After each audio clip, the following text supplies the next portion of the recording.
গল্প। Good morning যদি রাজনীতি গল্প বলছে আমার সাথে খুব ভালো আছে, আমরা ভালো আছি। আজকে আমি চান টান হয়ে গেছে, আর মেঘলা করে রয়েছে, 6:30 বাজছে। মেয়ে এখন ঘুমাচ্ছে ওখানে, আর বর বারান্দায় ব্যায়াম করছে।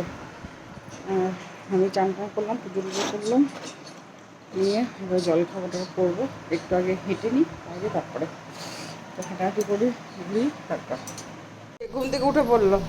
নিয়ে এখন মুখ টুক ধুয়ে দিলাম, এখন খেলে বেড়াচ্ছে। এবারে বলছে চান করবো, সকাল সকাল উঠে বলছে চান চান। এখন কেউ চান করে একটু পরে করবে, এখন একটু হ্যাঁ এখন একটু গরম কমেছে না, সেজন্য একটু পরে চান করতে হয়, এখন না। চলো, চান হয়ে এখন শুয়ে আছে, ঢাকা দিয়ে দিয়েছে গায়ে। চাল করছি, ওদিকে ভাত হয়ে গেছে, আর বর চিকেন আনতে গেছে, ওদেরকে চিকেন করবো। আজকে দুপুরে এই রান্না। আর এমনি সবজি কিছু নেই, সবজি যদি আজকেও আনতে পারে কোথা থেকে, আর একটা জায়গায় কোথায় বসে, ওইখান থেকে যদি নিয়ে আসে তাহলে হবে কালকে। সবজি টবজি নেই, তার কী করবো, এই করতে হবে রান্না বান্না,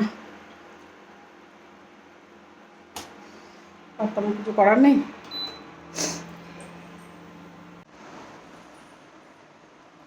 কি সেজেছো, ভূত ভূত সেজেছ? হ্যাঁ, পাকা বুড়ি ভূত সেজেছে?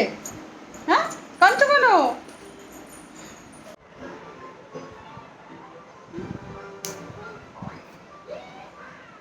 কি হচ্ছে এটা? क्या हो रहा है? ए ए ए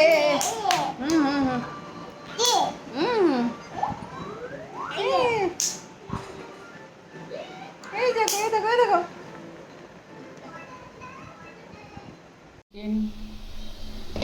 রুটি করছি, আবার ধুয়ে নিয়েছি, নিয়ে এখন বসে আছি। আর এই যে মেয়েও বসে আছে। আর আজকে রাত্রে তো সকালে তো রান্না আছে আমাদের, সকালের ওইগুলো শুধু রুটি করবো, ব্যাস হয়ে যাবে। রুটি করে তারপরে খাওয়া দাওয়া করবো। বর একটু বাইরে গেছে, ঘুরে আসুক।